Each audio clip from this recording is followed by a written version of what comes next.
somewhere along the line, you got involved with the Lunar Lander Challenge?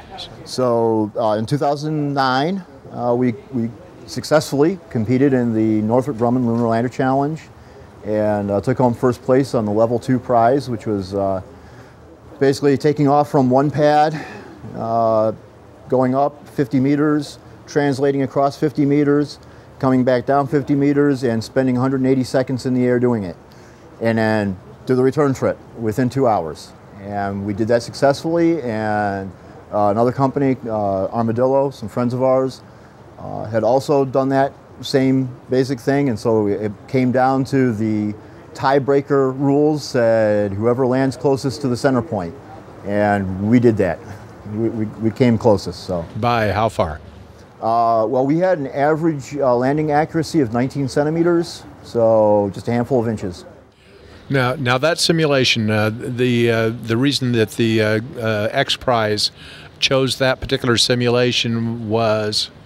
So that actually represents approximately the performance necessary to land on the moon from lunar orbit and then take off again. So yeah, so that's, I mean, basically it was the whole idea of simulating, doing a moon landing, taking back off again.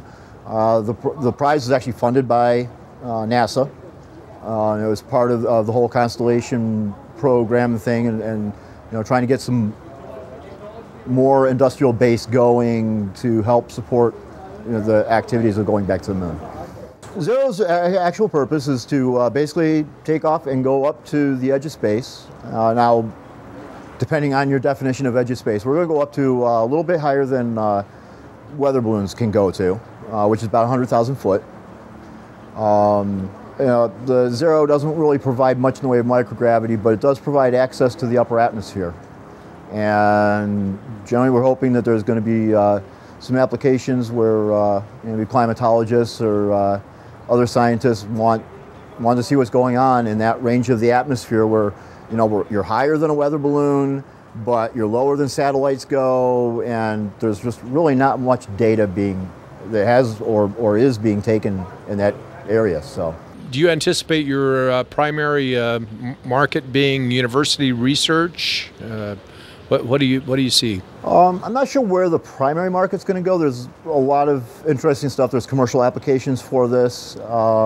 We've been talking to a number of people about basically demonstrating various technologies. One of NASA's things, all of the aerospace community really, is technology readiness levels. And in order to get in on the big, expensive missions where you want your technology to be used, you have to demonstrate that your technology readiness level is high enough. And they're very conservative. So basically, if you haven't already flown in space with your technology, you're probably not going to get selected to fly on the big, expensive NASA mission to Mars or Jupiter or what have you.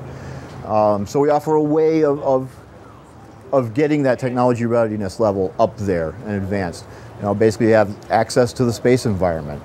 That's a big thing. You're actually riding on the rocket. You know what's going to happen with the vibration and acceleration modes of a rocket. So, and there's a bunch of other things that we're looking at too and talking to, and so. There's commercial applications, there's the scientific research community at universities, there's also the research community within commercial companies, there's, federal government, NASA and Air Force have a lot of interest in some of the stuff we're doing, so it's actually a very broad market with just a lot of segments in it, so.